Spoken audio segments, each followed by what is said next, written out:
Di matagal kong hinahanap. Oh, saan ka pupunta? Shooting. Ganda registro nito sa camera. May shooting ka. Saan location mo? Siyempre dun sa dati. Alam mo naman, pag kinol ka ni Direk, kailangan nandun ka. Kailangan ka na muna. Kumain ka muna, oh. Naghahain ako sa mesa, eh. Hindi na kasi, miss. Dami naman pagkain sa set. Ayos lang yan. Bigla nila akong kinol ni Direk. Alam mo na, may trabaho eh. Kailangan natin pakainin sila. Baby. Sige na. Essex. Ingat. Oh, Bill. Sige. Ano? Tingnan po, gusto mo. Sampalin ko yung mukha mo eh. Lalaban ka? Ha? Ayun naman pala eh. Ano? Okay, cut! Okay ba, Direk? Dick, standby ka muna. Okay, next sequence. Okay, kayong dalawang susunod eksena. Pagbutihan yun, mamaya, ha? Yung kisa yung dalawa. Yung eksena nyo, magandahin nyo para teko tayo. Tayo sa...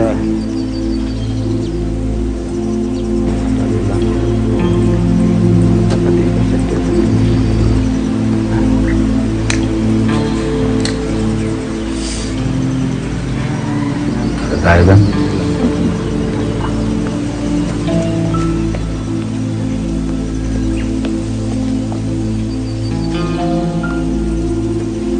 Direk, Uy, kamusta po?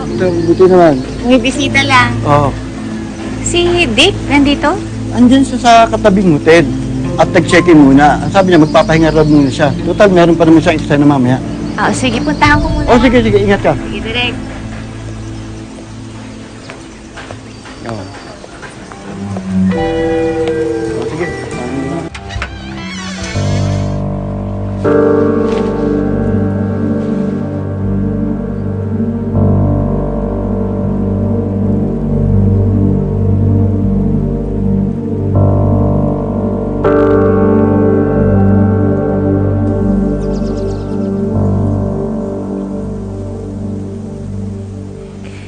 Kaya pala ayaw mo akong sumasama sa mga shooting.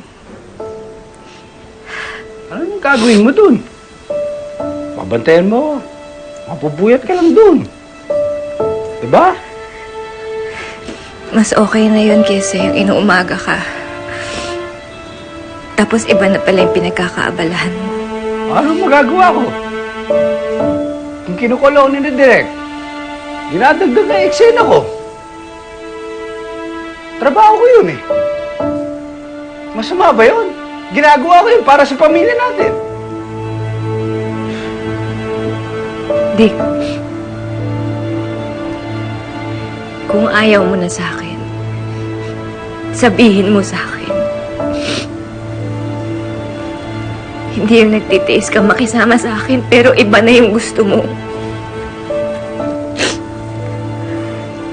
Ano magagawa ko kung artista na pakasawa mo eh. Habulin ng mga chicks. Action star. May magagawa pa ba ako doon? Wala! Hindi ko na kontrolado yun. Basta, kung maisipan mo kung hiwalayan, hindi ako maghahabol. Huwag mo lang kakalimutan buhayin ng mga anak mo.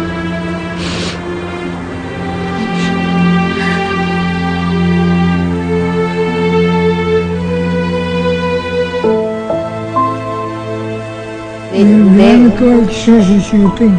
Nag-shooting kami dito. Shooting tingnan kayo.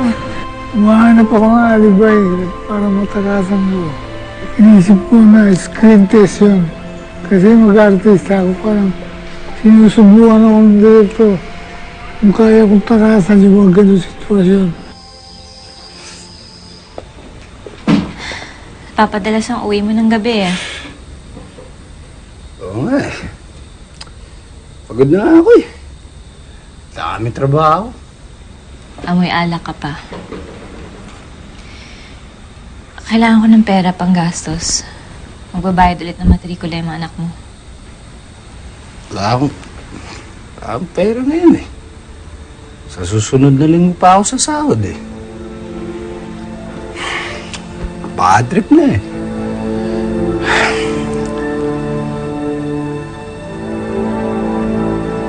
Lakas na loob mo kasi yan. Yung iba mong ginagawa, mapapagtakpan ko pa yun eh. Pero yung pagtaguan mo kung sariling pamilya mo, ha? Hindi ko matatanggap yun.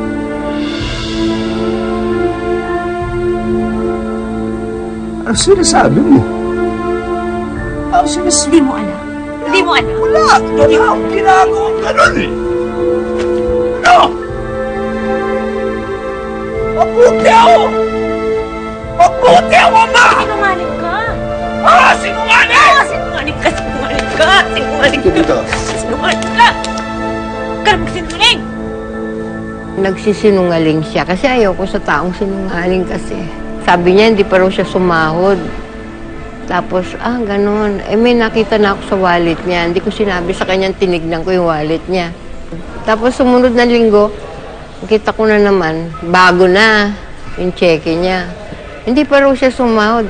Di binato ko na siya. Bagong mayonnaise na hindi pa nabuksan, binato ko sa kanya.